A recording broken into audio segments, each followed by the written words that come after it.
یہ جہیز اسلام نہیں ہے، یہ جہیز دین نہیں ہے، جہیز سنت نہیں ہے، جہیز کلام رسول خدا میں کہیں نہیں ملتا، بلکہ بالکل اس کے برعکس اور دین کے مخالف، سنت و سیرت کے خلاف چلنے والے عمل کو ہم جہیز کہتے ہیں۔ مرد کی مردانگی یہ ہے کہ وہ خاتون کے قدم رکھنے سے پہلے جو گھر اس کو مہیا کرے وہ سراسر آباد ہو۔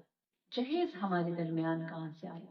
اگر ہم آج بھی جہیز کو شادی کا حصہ سمجھ رہے ہیں تو میں اور آپ کتنے غیر اسلامی ہیں، ہم کس قدر اہل البیت سے دور ہیں۔ مہیا مرد کرتا ہے، آباد مرد کرتا ہے، خاتون آ کر اس آباد گھر کو جنت بناتی ہے۔ یہ کہ اس سے کہا جائے کہ کیا لے کر آئی ہو ماں باپ کے گھر سے، نہ یہ کہ اس سے کہا جائے کہ اگر کوئی چیز صحیح کوالٹی کی نہیں ہے تو تمہارے ماں باپ نے تمہارے لیے یہ چیز مہیا کی۔ ہاں، یہ کس کا فرض ہے اسلام کی روح سے؟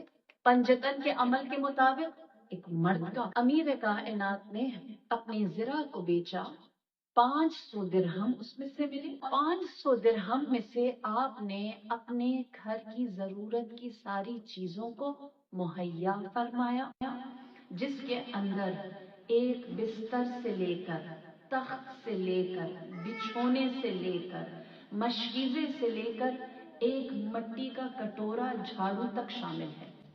یہ سب امیر کائنات نے پہلے اپنے گھر میں لا کر مہیا کیا، اور اس کے بعد آپ نے رسول خدا سے فرمایا کہ اب میرا گھر جناب فاطمہ کے لیے آمادہ ہے۔